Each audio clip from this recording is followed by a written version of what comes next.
Joint family कहानी शुरू होती है सिमरन नाम की लड़की के साथ, जो सुबह 11 बजे तक सो रही होती है। उसकी माँ आती हैं और बोलती हैं, बेटा सिमरन अभी तक सो रही हो। सिमरन बोलती है, माँ यहाँ से जाइए, अभी तो सिर्फ 11 ही बजे हैं, मुझे सो जाने दीजिए। माँ बोलती हैं, बेटा सिमरन तुम्हारे लिए अब लड़का देखा जा रहा है, तुम इतनी देर तक भला क्यों सो रही हो।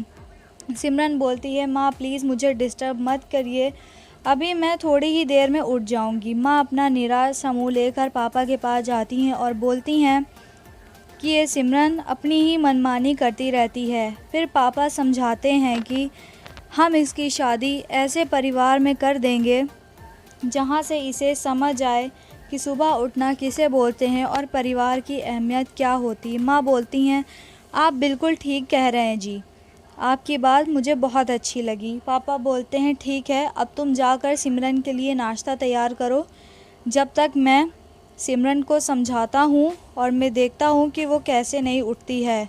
अगले दिन सिमरन की माँ सिमरन से पापा से सिमरन के रिश्ते के लिए बात कर रही होती, जब ही उनके घर में पप्पू नाम का एक लड़का आता है जो सिमरन को पसंद करने लगता है। पप्पू की माँ सिमरन की माँ से रिश्ते की बात करती हैं और सिमरन की माँ रिश्ते के लिए मान जाती हैं। सिमरन की माँ बोलती हैं, बहन जी मेरा परिवार बहुत बड़ा है, क्या आपकी बेटी मेरे परिवार में रह पाएगी। सिमरन की माँ बोलती हैं, जी बहन जी क्यों नहीं, हमारी सिमरन तो आपका परिवार हंसी खुशी संभाल लेगी। पप्पू के पापा बोलते हैं, अरे बहन जी सच बता रही हैं आप। सिमरन के पापा बोलते हैं, हाँ जी बिल्कुल, मेरी सिमरन तो आपका परिवार हंसते खेलते संभाल लेगी। पप्पू की माँ बोलती हैं, ये तो बहुत ही अच्छी बात है, हमें ऐसी ही बहू की तलाश थी, अब तो हम अपने घर की बहू सिमरन को ही बनाएंगे। ऐसे ही बातों बातों में सिमरन का रिश्ता तय हो जाता है। सिमरन के माँ बाप और पप्पू के माँ बाप दोनों ही बहुत खुश होते हैं। जल्द ही पप्पू और सिमरन की शादी हो जाती है। सिमरन भी अपनी शादी को लेकर बहुत खुश होती है। जब सिमरन अपने ससुराल आती है तो सिमरन को मिलवाया जाता है उनके सभी घर वालों से, जहाँ पप्पू की दादी, सिमरन के जेठ, 2 देवर, एक छोटी बेटी यानी कि इस परिवार की ननंद श्वेता भी होती है। सिमरन इतने बड़े परिवार को देखकर अचंभित हो जाती है और बोलती है कि क्या ये परिवार है, ये तो पूरा का पूरा मोहल्ला लगता है, और उससे भी बढ़कर एक चिड़ियाघर। मैं इतने सारे परिवार वालों की जिम्मेदारी एक साथ कैसे संभालूंगी। सिमरन सोच में पड़ जाती है और सबको देखने लगती है। जब ही सिमरन के पापा बोलते हैं, बेटा यही है हमारा छोटा परिवार। सिमरन बोलती है, जी पापा जी, मैंने आपका छोटा परिवार देख लिया है। सिमरन बोलती है, मैं बहुत थक गई हूँ, और माँ जी बोलती हैं, ठीक है बेटा, तुम अपने कमरे में जाकर आराम करो। सिमरन को खुशी नहीं होती है बिल्कुल भी अपना इतना बड़ा परिवार देखकर, और वो बोलती है, ठीक है माँ जी, मैं जा रही हूँ अपने कमरे में आराम करने। और सिमरन वहाँ से जाने की बात बोलने लगती है और माँ जी भी बोलती हैं कि ठीक है बेटा, अब तुम जा सकती हो अपने कमरे में और जाकर आराम करो। पप्पू बोलता है, ठीक है चलो मैं तुम्हें रूम में लेकर जाता हूँ। सिमरन और पप्पू दोनों रूम में ही जाते हैं और सिमरन पप्पू से बोलती है, क्या ये तुम्हारा परिवार है, इतना बड़ा परिवार। पप्पू बोलता है, हाँ यही मेरा छोटा प्यारा परिवार है, क्योंकि हम लोग जॉइंट फैमिली में रहते हैं। और पप्पू सबके बारे में सिमरन को बताता है। सिमरन बोलती है कि मुझे ऐसा परिवार बिल्कुल नहीं पसंद है, क्योंकि तुम्हारे परिवार में इतने सारे लोग हैं और मैं इतने सारे लोगों की जिम्मेदारी नहीं उठा सकती। पप्पू बोलता है, अभी तुम नई हो, पर बहुत जल्दी तुम्हें इन सारी चीज़ों की आदत पड़ जाएगी। सिमरन सोच में पड़ जाती है और बहुत परेशान हो जाती है। सिमरन पप्पू से बोलती है कि मैं यहाँ नहीं रह सकती, तुम मुझे अलग घर में ले चलो। पर पप्पू नहीं मानता और सिमरन को उसी घर में रखता है। सिमरन गुस्से में जाकर सो जाती है और पप्पू भी दूसरी ओर मुंह करके सिमरन से नाराज़ होकर सो जाता है। अगला दिन होता है। सिमरन की जेठानी सिमरन को उठाने आती हैं, बोलती हैं, उठो उठो सिमरन, 6 बजने वाले हैं। सिमरन बोलती है, जाओ ना मम्मी, क्यों परेशान कर रही हो। सिमरन की जेठानी बोलती है, मैं तुम्हारी मम्मी नहीं बल्कि सास हूँ। सिमरन बोलती है, मम्मी क्यों मजाक कर रही हो। सिमरन जैसे ही अपनी आंखें खोलती है, उसे सामने अपनी जेठानी नज़र आती है। सिमरन बोलती है, अरे दीदी आप, मैं तो पहचान ही नहीं पाई, मुझे लगा मुझे मेरी मम्मी उठा रही हैं। जेठानी सिमरन से बोलती है कि क्या तुम अभी तक सो रही हो, 6 बज रहे हैं। सिमरन बोलती है, अभी तो सिर्फ 6 ही बजे हैं। पर जेठानी बोलती है, सिमरन आज तुम्हारी पहली रसोई है, इसलिए तुम्हें जल्दी उठना पड़ेगा। सिमरन बोलती है, क्या मुझे इतने सारे लोगों के लिए, पूरे मोहल्ले के लिए खाना बनाना पड़ेगा? जेठानी बोलती है, सिमरन वो कोई मोहल्ला नहीं है, मेरा परिवार है। सिमरन बोलती है, ठीक है भाभी, मैं पूरा खाना बना दूंगी आप लोगों के लिए। दोनों रसोई की बातें करने लगते हैं, तभी जेठानी वहाँ से चली जाती है। सिमरन को कड़ी मेहनत लगती है पूरा घर का खाना बनाने के लिए। वो 2 घंटे में तरह तरह के और बहुत स्वादिष्ट पकवान तैयार कर देती है। सबको खाना बहुत पसंद आता है और सिमरन के पापा बोलते हैं, वाह बेटी, तूने क्या खाना बनाया है। सिमरन की माँ भी सिमरन के इस अच्छे खाने की बहुत प्रशंसा करती हैं। सिमरन भी बहुत खुश हो जाती है सब सोचकर।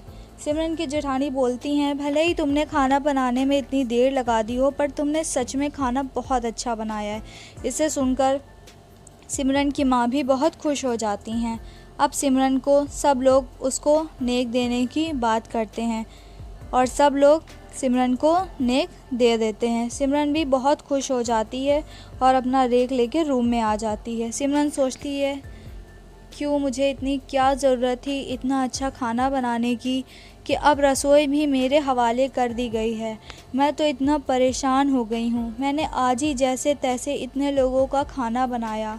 सिमरन अपनी माँ को फ़ोन करती है और बोलती है कि मम्मी, ये सारी गलती तुम्हारी ही है। तुमने जानबूझकर मुझे ऐसे परिवार में भेजा है जहाँ मैं खुश ना रह सकूँ।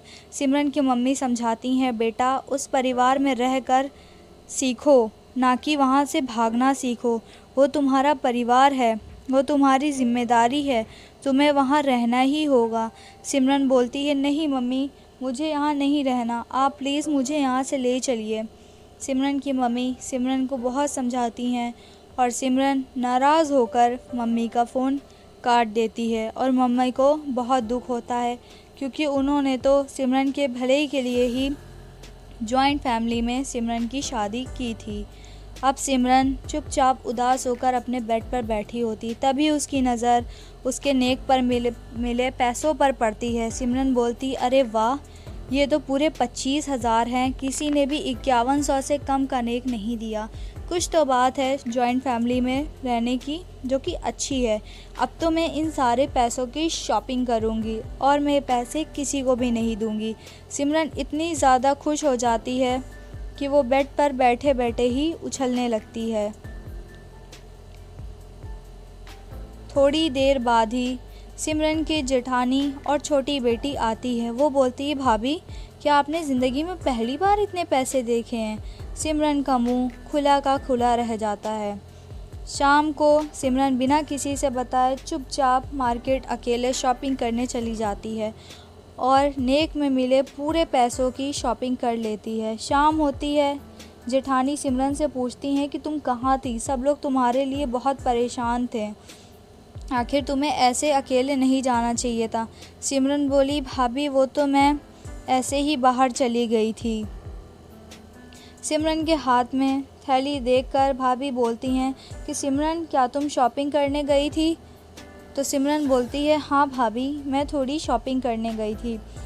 सिमरन की जेठानी बोलती है, वाह सिमरन, तुम अभी अभी नई इस घर में आई हो और तुम सबके लिए इतना सारा सामान लेकर आई हो। जेठानी सबको आवाज़ दे देकर बुलाती है और कहती है, सिमरन ने हमारे लिए शॉपिंग की है। सब लोग ये बात सुनकर बहुत खुश हो जाते हैं। सिमरन की माँ बोलती हैं, बेटा तुम्हें क्या ज़रूरत थी इतना सब कुछ करने के लिए, ये सारे कपड़े तुम ही रख लो। जेठानी बोलती है, नहीं माँ जी, सिमरन को बहुत दुख होगा। सिमरन को भी उदास मन से ये बोलना ही पड़ता है कि हाँ, आप सारे कपड़े रख।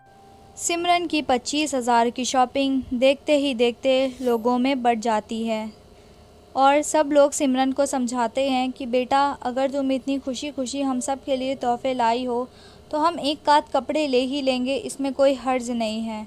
सिमरन बेचारी बहुत उदास हो जाती है इन सब की बातों को सुनकर और सोच में पड़ जाती है कि अब वो क्या करेगी। वैसे ही छोटी ननंद बोलती है कि वाह भाभी, ये शॉर्ट ड्रेस तो पक्का आपने मेरे लिए ही ख़रीदी होगी, मुझे ये बहुत पसंद आई और इसे तो मैं ही रखूँगी। जेठानी बोलती हाँ हाँ, ये तो सिमरन ने तुम्हारे लिए ही ख़रीदा है, तुम इसे रखो, तुम्हारे ऊपर बहुत अच्छी लगेगी।